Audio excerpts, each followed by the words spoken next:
Hi leaders, good morning. நான் இந்த வெஸ்டேஜில் join பண்ணி ட்ரைனிங் பார்த்து நான் பல பேரை சேர்க்கறதுக்காக ஐடி எடுக்கிறதுக்காக நிறையா விசிட்டிங் கார்டு, பிட் நோட்டீஸு, ஃப்ரெண்ட்ஸ்னு பல பேர்கிட்ட சொல்லியும் எனக்கு வந்து ரிசல்ட்டே வரல. நான் அடுத்த லெவலே போகவே முடியல.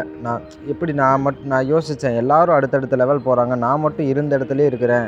இதுக்கும் நான் வேலை செய்கிறேன், ஐடி எடுக்கிறதுக்கு எல்லா ஒர்க் பண்ணியுமே நான் போகாமல் இருக்கேன்னு நான் யோசிச்சுட்டே இருந்தேன். நான் இப்படி இருந்தேன்னா நான் எப்படி சம்பாதிக்கிறது, அடுத்த லெவல் போகிறதுன்னு நான் யோசிச்சுட்டே இருக்கும்போது எனக்கு ட்ரைனிங் பார்த்து எனக்கு ஒரு பக்குவம் கிடச்சிது. என்னென்னா, நம்ம அடுத்த லெவல் போகணுன்னு நினைக்கக்கூடாது, அதுதான் தப்பு. இந்த பிஸ்னஸ்ஸே, இந்த டைரக்ட் செல்லிங், இந்த வெஸ்டேஜே எப்படின்னா, இன்னொரு ஆளுக்கு பல பேருக்கு இந்த பிஸ்னஸை கொடுத்து நமக்கு தெரிஞ்சதையெல்லாம் சொல்லி கொடுக்கணும், இன்னொரு ஆளை சக்ஸஸ் பண்ண வைக்கணும், பல பேருக்கு இந்த பிஸ்னஸ் வாய்ப்பை கொடுக்கணும், ட்ரைனிங் அவங்கள கூட்டிகிட்டு வரணும், அவங்களுக்கு புரிய வைக்கணும்னா ட்ரைனிங் கூட்டிகிட்டு வரணும், ஐடி எடுக்கிறதுக்கு ப்ராப்பராக எல்டிபி யூஸ் பண்ணி ட்ரைனிங் கூட்டு வந்து ட்ரைனிங்கில் உட்கார வச்சா அவங்க நிறைய விஷயங்கள் கற்றுக்குவாங்க.